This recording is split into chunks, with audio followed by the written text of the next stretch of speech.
Congratulations, Ange. What do you make of the performance today? I thought the performance was good. I think we made the game pretty difficult for ourselves. I mean, we certainly had enough chances, and we controlled the game pretty much from start to finish. But obviously, when the scoreline is as it is, disappointing goal we conceded.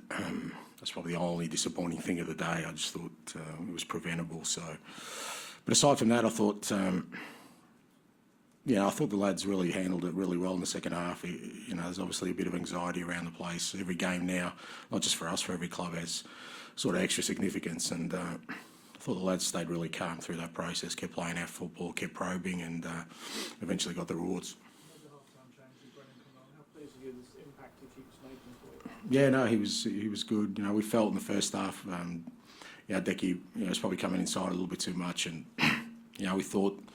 Simo was certainly getting some opportunities on the left-hand side. If we got Brennan on the right side, I think we thought he could be equally a threat, and I thought both wingers in the second half were outstanding. And just really good second half, but another first half without a goal.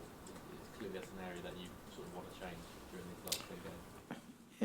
I don't know. No, not really. The disappointing thing about the first half was the goal we conceded. Our football was good. We created good chances. I mean, we had one-on-ones and we hit the post. They blocked quite a few shots. They defended desperately. I think overall, there was nothing wrong with our football. The goal we conceded, that was poor, and that's something we need to address. But with a lot of our football, becomes a war of attrition. We need to put pressure on the opposition because we know we're going to run out games really strongly, and I thought we made Luton work really hard in the first half, and I thought you saw in the last sort of 10-15 minutes, they kind of paid a price for that. Do you see a pattern, Ange, with the kind of Brentford, Brighton, Palace games? They felt similar to today, or do you not think there's a trend there? No, I don't, mate, because the trend for me goes beyond what's happening right now. I can understand people kind of look for threads, but I'm just looking at the overall picture, and you put aside the results or the manner in which we're winning games and just looking at the performances. And I think if you're talking about those three games, they've all been a little bit different in the context of the opposition we were facing and how we played. Like I said, I thought today. The one disappointing thing was the goal we conceded. Apart from that, I thought the game pretty much went as I hoped it would. Obviously, if we got an early goal, that would open them up and make the game easier for us. But winning the way we did is not a bad thing either. You mentioned there the difference with Kulusevski, the way he plays, compared to Johnson, and obviously Spurs are more threatening in the second half. Is that a game state thing, just playing with different ways for different opponents, that sort of thing?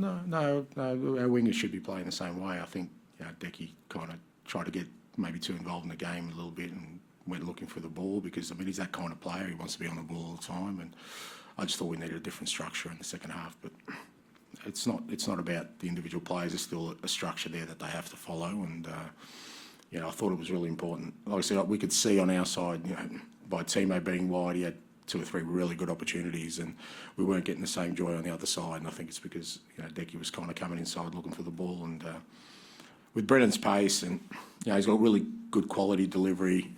He gets in the box. So I just thought it was a game that was going to be good for him when he came on.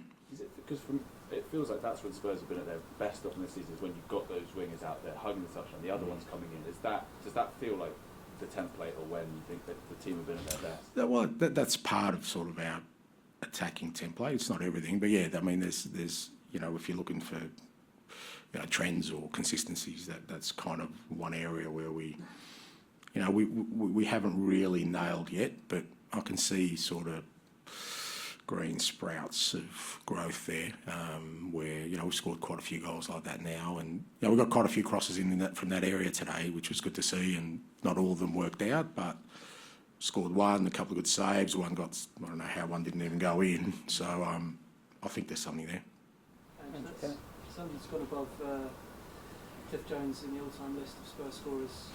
160 goals. I know he's playing through the middle today, but a lot of those goals have come out wide. Can you sort of put into context how impressive they've been? Yeah, outstanding. I think the thing about Sonny is that irrespective of what position you play him or whatever game it is, he has this really high level of expectation on himself to be the best he can be all the time, and it's very hard to be like that. It's so often it's a lot easier to sort of try and get comfortable in a state of being, whether it's a player or as a person, because he's done an awful lot already. But he wants to maintain the highest possible standard every time he plays, and you see that with his football, with his efforts, with his leadership now. So it's all kind of encompassing. And look, he's been a brilliant player for this football club for a long time, and hopefully many years to come. And again, I thought he was really good today. He was a bit unlucky with a couple of chances. Hit the post, a couple of good saves, but when we needed him, he was there and he got the job done. It was a good end to a difficult week for Brennan Johnson after what happened with Wales. Did he need any lifting at all against this game? No, I know you want me to give them all a cuddle, mate. I know you're always concerned about our players, but I just don't have the time. I just don't have the time. There's 25 beautiful souls in my dressing room, and I just don't have the time to get around them. It's football, It's a hard business. There's ups, there's downs, and you just got to deal with them sometimes. And I think. Brennan probably, obviously, like Benny, and they felt the pain of missing out on a major competition. But being a professional footballer is that you use that as a motivation to go out there next time and make sure that. I'm sure Brennan's got another couple of tournaments in him. The next time he becomes the one that gets them there. And I was just going to ask you about Sonny as well. He travels more than most in these international breaks. So can you give us an idea of sort of what that means to him? Does he ever feel like he's tired and he needs? I'm sure he feels tired. Yeah, absolutely.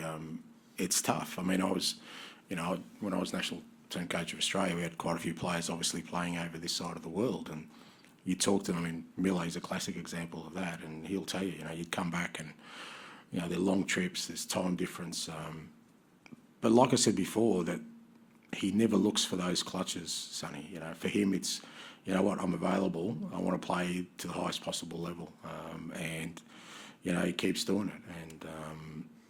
And, look, playing for his national team is hugely important to him. Playing for this football club is hugely important to him. And he wouldn't compromise either by letting his standards drop. He gets on with it, and, we try and look after him the best way we can. And like I said, the proof is in what he produces. Okay, thank you. Thank you.